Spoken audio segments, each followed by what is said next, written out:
Terry Cutler is an international award-winning cybersecurity expert and ethical hacker known for his catchy online videos, numerous television appearances, live public speaking events, extensive coaching products, and top-level consulting services. Over the past 20 years, he's advised some of Canada's largest companies on how to prevent and remedy internal and external security penetration. For the general public, he developed an effective online learning program called Internet Safety University. With over 24,000 students from over 150 countries, he's helped educate his pupils on cybercrime, spying, security failures, internet scams, and the real social networking dangers that families and individuals face every day. Terry was named Infosec Global's top 20 most influential people in cybersecurity for 2018 and again in 2019, and was also awarded 2017 Cybersecurity Educator of the Year award. Please welcome your host, Terry Cutler. What's up, everyone? Hope you're having a great Monday. I should say a hack-free Monday because it's been incredibly insane in the last week. And we want to do a quick Q&A. So I'm going to introduce you right now to a new member of my Cyberology Labs family for a couple of months. This is Sabina. Say hello, everyone. She's my intern from the University of Montreal who's studying in security. So she had to endure me for 4 months while we got her ramped up. And, she wanted to come on and share some of the questions that have been coming in from the audience, from the viewers. Yes. So do you want to say a quick hello, Sabina? Well, hi, everyone. My name is Sabina. Thank you, Terry, for this presentation. And I'm really excited to do that with you. Thank you for your time. And we're going to be answering all the questions that we got asked from many viewers that follow Terry. And we're going to explain some of them. He's going to answer your questions. And if you guys have more questions, you can always let us know in the comments down below. Great. So I'm going to be starting right now. Go for it. So a question from Natasha came in. She actually said, what is the best way to prevent social media applications from hackers to see their own location? So, for example, I assume that she said if she ever posts a picture and a hacker can see her location, how can she prevent that without turning it off manually? Wow. Okay. Loaded question. Good question. So a lot of people don't realize that when they take a photo with their phone and they have location services turned on, there's GPS data that gets put into the photo. Luckily now with Facebook and Instagram and all these other sites, when you upload the image, these social media sites will take out that data usually. But there are some times where this information could be left behind, and there's ways for us to even track your location by what you're posting online and where you like check in or where you like, let's say you set a location manually while you're kind of defeating the purpose for your own image. But also whenever we have to confiscate a phone, let's say we're doing an investigation and we're looking at we have access to your phone and we're extracting the information from it, we will see where this photo was taken, what was the model of the phone, or sorry, the model of the camera that took the picture. There's so much, it's called metadata. It's all built right into the image and gives us a lot of information. Yeah. So is it possible that when we accept, like, first of all, when we do a Facebook account or an Instagram account, whenever we accept the fact that any of our information is going to be public, is this information kind of in the contract that we accept? Yes, the one when nobody reads. Yeah, exactly. So obviously, the whole saying goes that if you're not paying for the product, you are the product. So essentially, like, the whole Facebook when it started off used to be the whole yearbook, right? You post your photos and your parents would see it, keep in touch with you. But now, Facebook is all about knowing as much as they can on you, and they're able to track you, and they're also able to do image tagging. So I'm not sure if you noticed that one time you can upload a photo of you and your friends. All of a sudden, Facebook starts analyzing who these people are and say, "Oh, is this Sabina? Is this Sarah? Is this Jennifer? Is this So it's like, how does Facebook know all this stuff?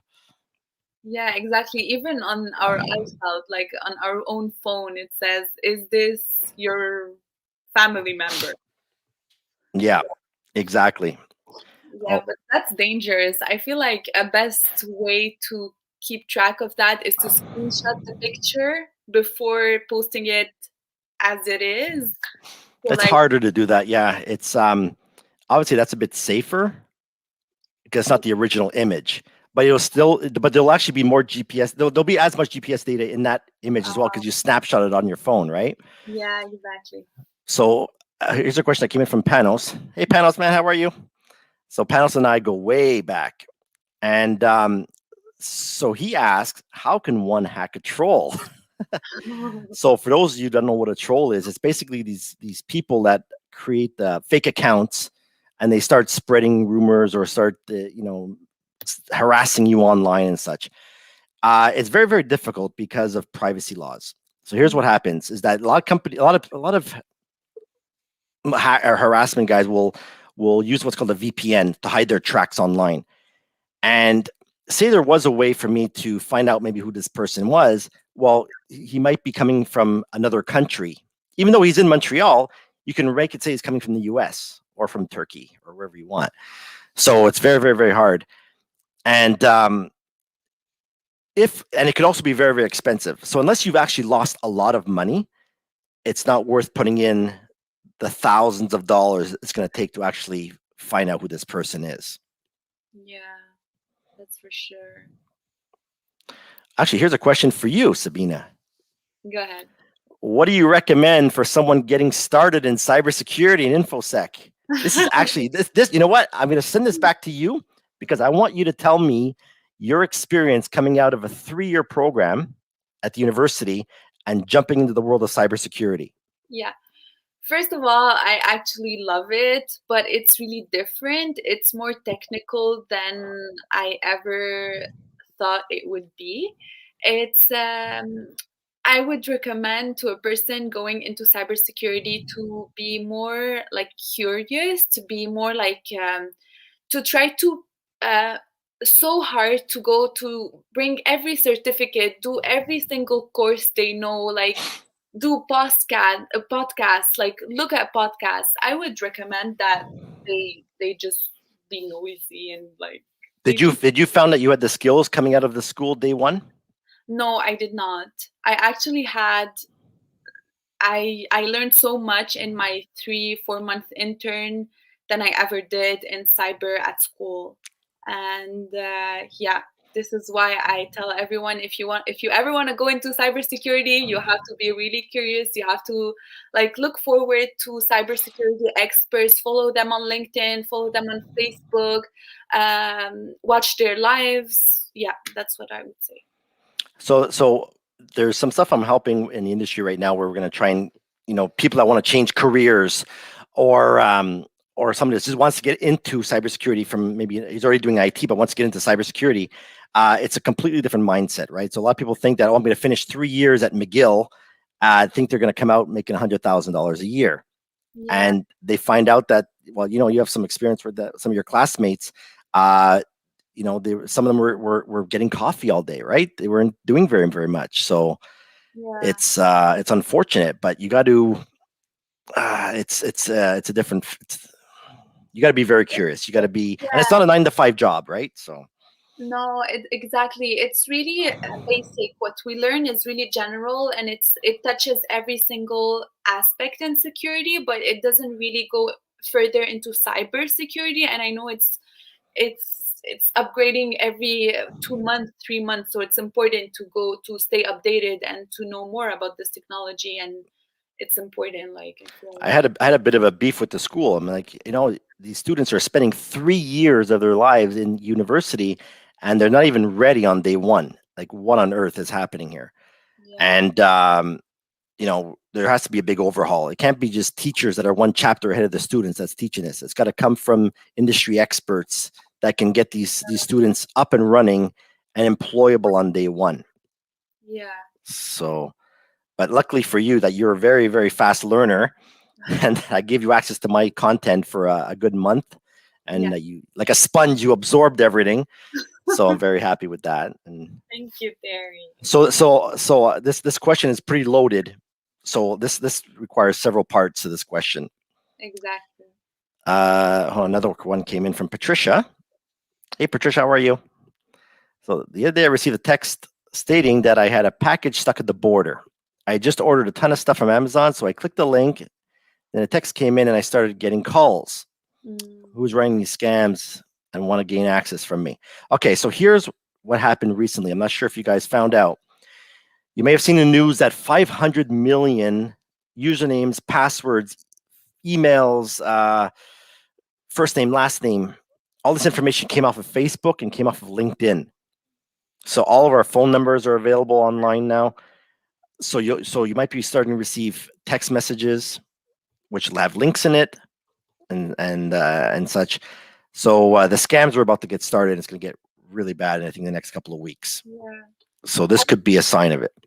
Yeah, I received one of these two like last week, I think, and it said exactly the same thing, like a package is stuck, or pay the free, like pay something, but I didn't click obviously, but yeah. Here's another actually continuation from a first question. Thanks for your advice. I'm currently enrolled at Polytechnique, and I'm always concerned I'm not getting the right hands-on experience. It's because you're not. No, I'm kidding. No, it's actually good to start in Polytechnique. I know that they have multiple certificates in cybersecurity.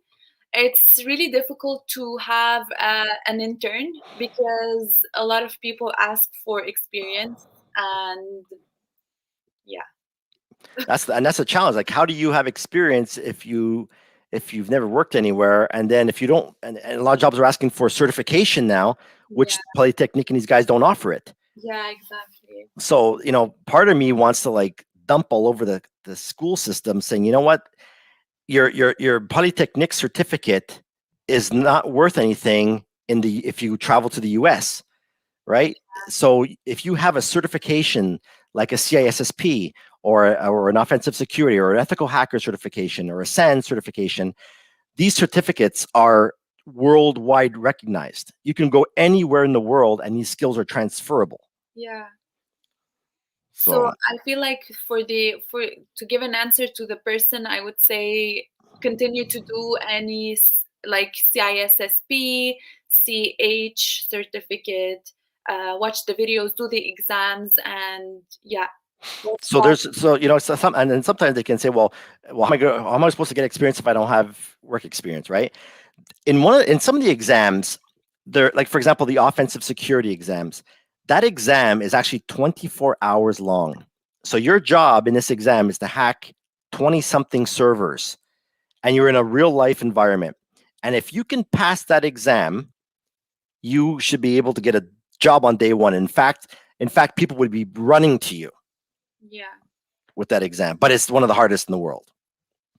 So, any more questions in the comments?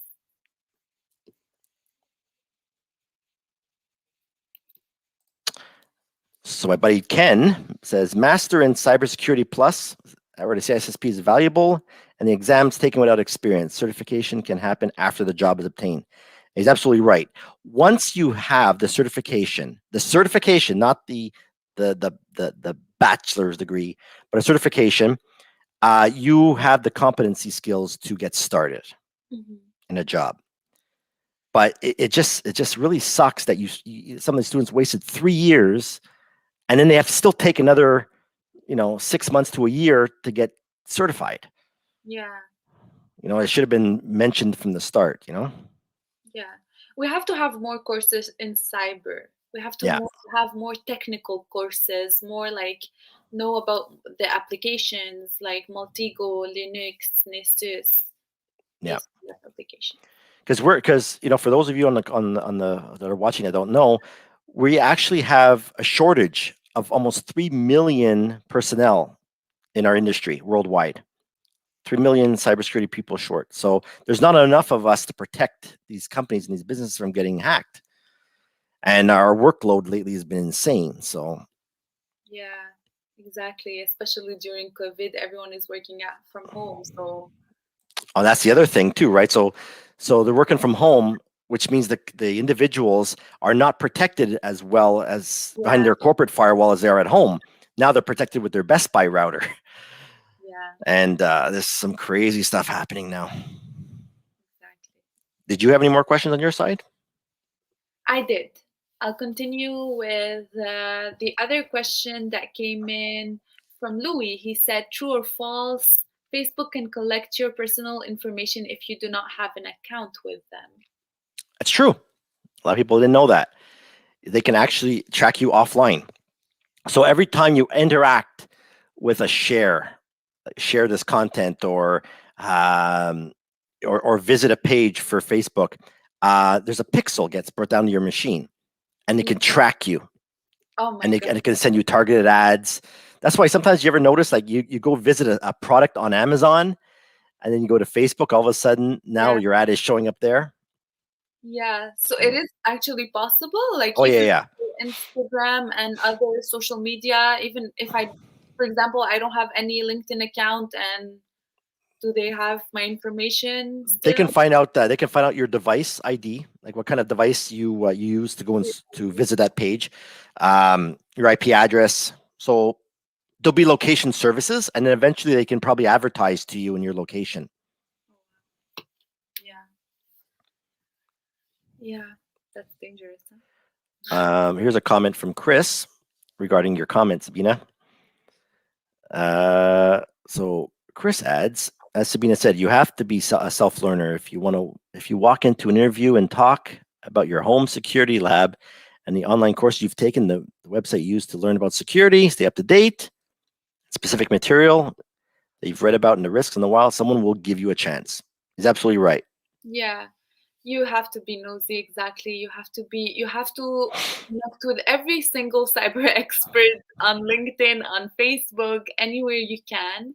Yeah. And one of them will give you a chance anyways. So yeah, but keep learning stuff. Keep on doing certificates. Keep on watching podcasts.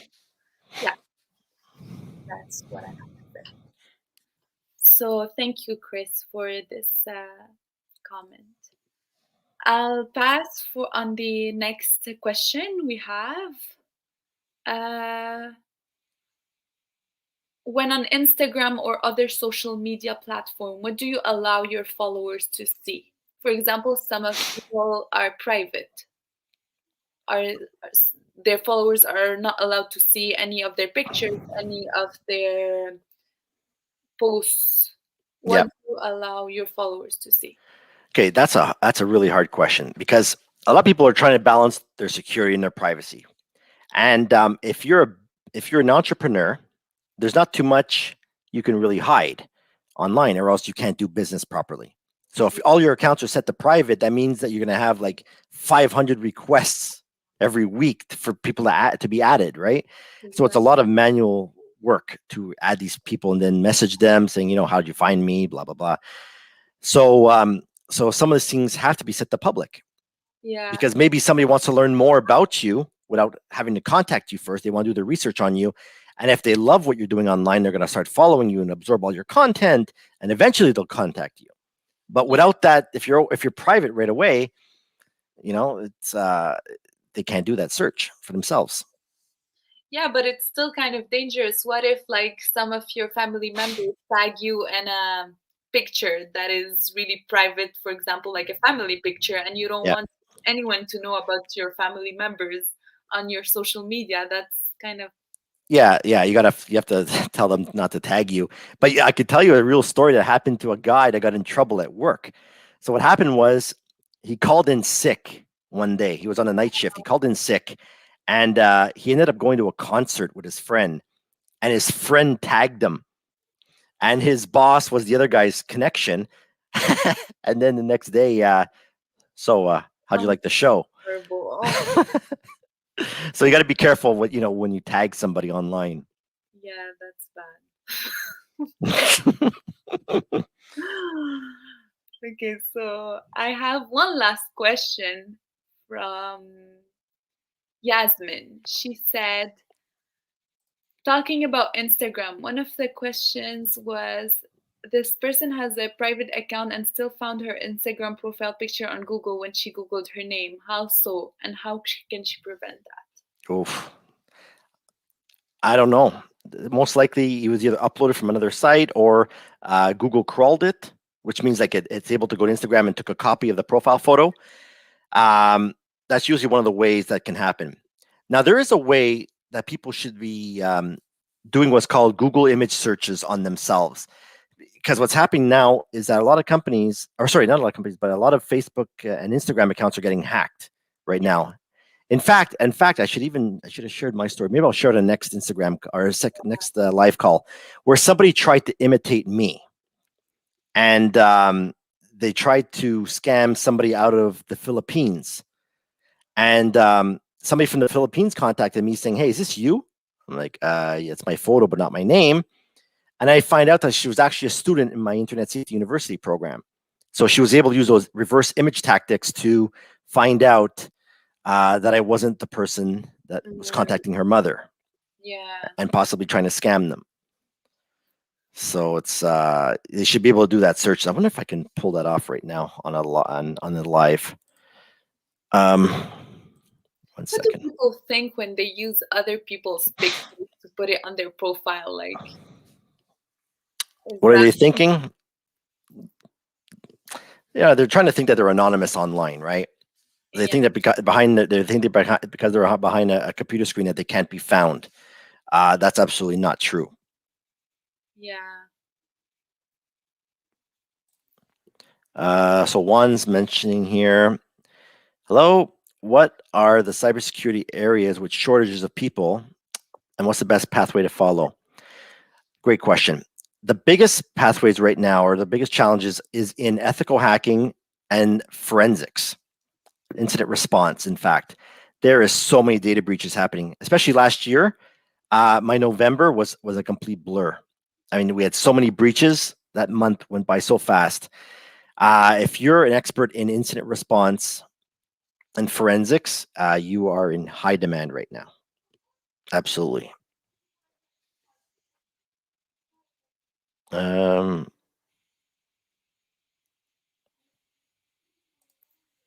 Ken adds a comment. If you work in cyber, you can become a target. So protect yourself and your privacy early and better than the average person. Absolutely. It's true. Like, for example, I see what Terry shares online, and I'm like, it must be dangerous to share all this information online, but I still know that Terry like prevents any hack in any way, and he protects his email. He's always upgrading his passwords. It's because they know I'm going to mess them up if they mess. No, I'm kidding.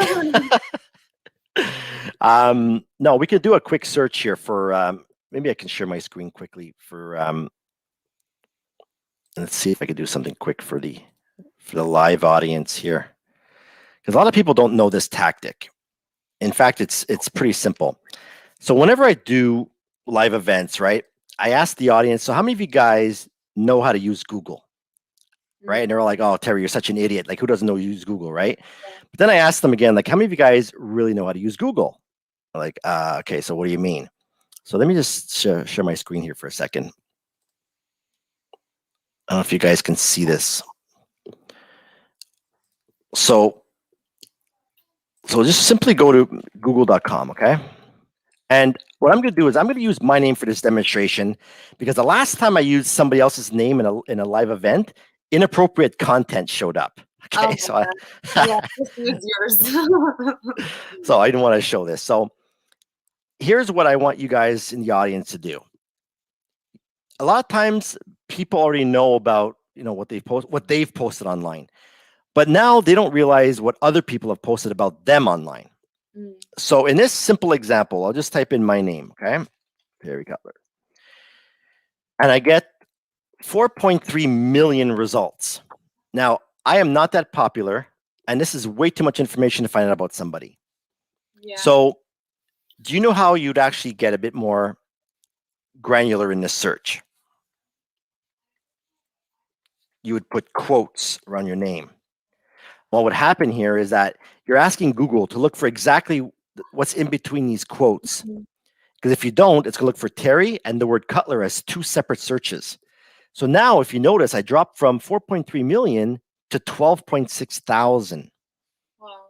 Okay, so already we're getting a little more granular. Yeah. But then, let's say you belong to a sports team, or you work for a specific company, or you might be there's maybe a title that you have that's out there in the public. You want to add that. So, the first one is Terry Cutler obituary. No, we don't want that one.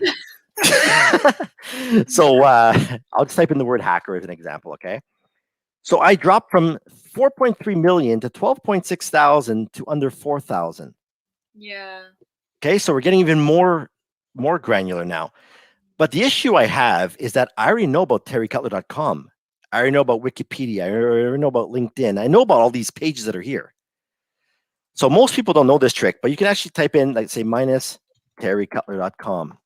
Oops, spelled it wrong. And if you notice now, terrycutler.com has gone from the results. Mm. And you'd continue facebook.com, So Udemy. you get less and less results, more specific results. Exactly. And you want to check also your images to see if anybody's tagged you in anything. So you see here, somebody tagged me in a bunch of toilets. Okay, but this is an actual story, right? This was a story that we did about a company that I tried to hack into and I couldn't do it. So what happened was I dressed casually and I walked over to that company and I was able to trick the receptionist into letting me use her bathroom. I said, I feel really embarrassed. May I please use your washroom? So luckily she said, make it quick, and she let me in. And when I was in there, I left 2 USB keys in the stalls. And after about 2 hours, a curious employee plugged it in. And that's what allowed me to gain access to the company. So we did a story on that. And well, the cover photo was toilets. So that's this. You want to see if anybody's tagged you in there for cyber harassment. Maybe somebody's posted a video about you. You want to check for all these things. Yeah, that's cool. Actually, that made me learn something new. Yeah, I'm happy about that. So I'm going to answer one last question that said, how can you increase the security of your home Wi-Fi network? Oh my God. That's a loaded question. Okay, so you want to make sure that it has the proper security turned on. So it used to come with what's called WEP security.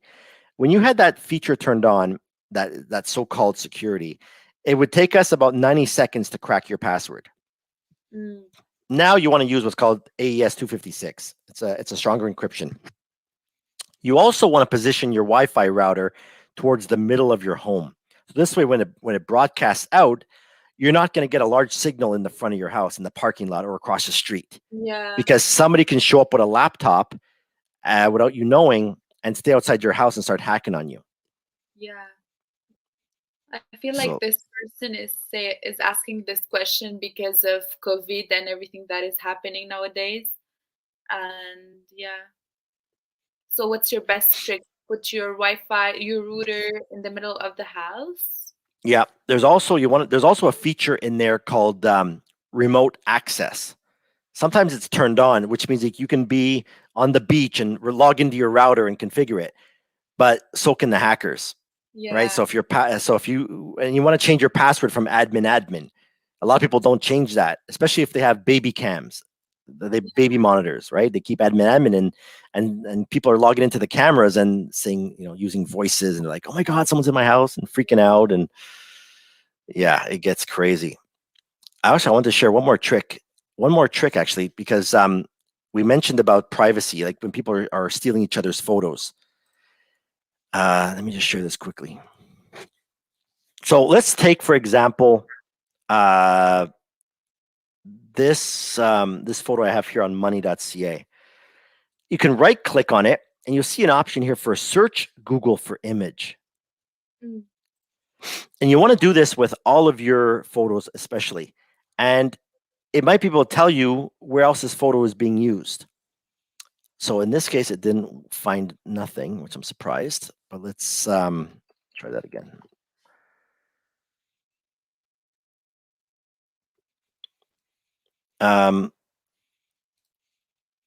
So if I click on it, search Google. Does it say? No. Let's see if I can do.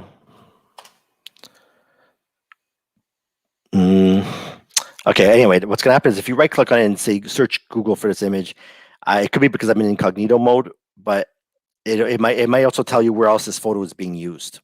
Oh, okay, I see. So it may tell you every single location that this photo is used. Yeah, so if there's on any fake profiles, you might find it. Okay. Yeah, that's a good trick. Great questions. So these were all my questions for today. Awesome. Okay, well, thank you so much. And if anybody else has questions, let me see if I can add that here. I'll give you a couple of resources. So I put together a brand new masterclass for those of you who, have run into a cybersecurity issue, like maybe your Instagram has been hacked or such, or people that want to get hacked again. If you visit internetsafetyuniversity.com, just enter your first name and your email, your real email, or else you won't get the links. The system will send you an email. And in video 1, you're going to learn about all the latest and greatest scams and threats that you're going to face an average individual. In video 2, I'm going to show you how to know if you are a target of a cyber criminal, how to know if your passwords have leaked online, what's been found, things like that, if you're part of a data breach. And also show you how to know if your PC's been hacked in 4 minutes. So we're going to use some really cool tools that'll help find that. And in video 3, we're going to start locking down your security, your online identity, to make it even stronger. Yeah. So that's one thing. If you'd like to have a copy or look at a copy of my book, you can visit terrycutler.com/book. Yeah, I was going to say that for the people who asked about how to be more curious and how to know more about cybersecurity, it's a nice book to read. It's really rich. It has a lot of information that I didn't know about, and yeah, that's cool. Thank you. And same for if you're a business owner on this call, the biggest comment I get from small, medium-sized businesses is that, oh, I'm too small to get hacked, or my IT guy has it covered. I really invite you to check out my webinar at psyologylab.com/start. I'm going to show you how and why the hackers are getting in. Yeah. And I'm going to show you also how to get started in cybersecurity for your business, especially the small business, because they don't believe they're ever going to get hacked, but they're actually the #1 target because they have the cyber criminals know that they don't have the time, money, or resources to address cybersecurity. Yeah. So. Yeah, for the businesses, it's down below. That's it. And that's it. Thank you, Terry, for this live today. Thank you for your time. I will be asking you more questions in a few days. We're going to do another live maybe anytime soon. And if anyone has more questions, you can always send them to Terry or ask them, send them to me, whatever you want. And yeah. Or I'll send them over to type in the address if they want to send in their questions. You send it over to ask@terrycutler.com. We'll receive your questions and we'll answer them on the next live. Perfect. Thanks everybody for joining us today. Thank you, Terry. Thank you, everyone. Have a nice Have a good one. Bye.